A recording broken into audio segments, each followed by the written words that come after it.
తోడు కోసం 75 ఏళ్ల వయసులో రెండో పెళ్లి చేసుకున్న ఒక వృద్ధుడు కనీసం 24 గంటలు కూడా గడవక ముందే శోభనం గదిలో విగతజీవిగా మారాడు. ఈ వార్త ఇప్పుడు సంచలనంగా మారింది. పెళ్లి అంటే నూరేళ్ల పంట అంటారు, కానీ కొన్ని బంధాలు కనీసం 24 గంటలు కూడా నిలబడవు. ఉత్తరప్రదేశ్లోని జోన్పూర్లో జరిగిన ఓ పెళ్లి కూడా పెను విషాదాన్ని మిగిల్చింది. జోన్పూర్ జిల్లా కుచ్ముస్ గ్రామానికి చెందిన 75 ఏళ్ల సంగ్రూరామ్ భార్య ఏడాది క్రితం చనిపోయింది. వారికి సంతానం కూడా లేదు. దాంతో ఒంటరిగా ఉంటూ వ్యవసాయం చేసుకుంటున్నాడు. దగ్గరి బంధువులు ఎవరు అందుబాటులో లేకపోవడంతో రెండో పెళ్లి చేసుకోవాలని నిర్ణయించుకున్నాడు. అయితే కుటుంబ సభ్యులు, ఊళ్ళో వాళ్ళు వద్దన్నారు. వారెంత వద్దన్నా సంగ్రూరామ్ వినిపించుకోలేదు. సెప్టెంబర్ 29న 35 ఏళ్ల మన్బావతిని కోర్టులో రిజిస్టర్ మ్యారేజ్ చేసుకుని ఆ తర్వాత గుడిలో మళ్ళీ పెళ్లి చేసుకున్నారు.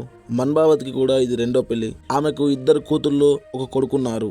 నువ్వు ఇంటి పనులు చూసుకో చాలు, నీతో పాటు నీ పిల్లల బాధ్యత కూడా నాదే అని సంగ్రూరామ్ తనకు హామీ ఇచ్చినట్లు మన్బావతి స్థానికులతో చెప్పింది. రాత్రంతా తామిద్దరు బాగానే మాట్లాడుకున్నామని, అయితే ఉదయం అయ్యేసరికి సంగ్రూరామ్ ఆరోగ్యం ఉన్నట్టుండి క్షీణించిందని మన్బావతి వివరించింది. అతడి మెడ వింతగా పక్కకు తిరిగి ఉండడంతో కంగారు పడిన కుటుంబ సభ్యులు వెంటనే ఆసుపత్రికి తీసుకెళ్లారు. కానీ అప్పటికే ప్రాణాలు కోల్పోయినట్లు డాక్టర్లు తేల్చారు. అసలేం జరిగింది? ఈ సంఘటనపై అనేక అనుమానాలు వ్యక్తమవుతున్నాయి. వయసు పైబడంతో గుండెపోటు వచ్చి చనిపోయాడని కొందరు అంటుంటే, ఇది ఖచ్చితంగా పక్కా ప్లాన్తో చేసిన హత్యేనని మరికొందరు ఆరోపిస్తున్నారు.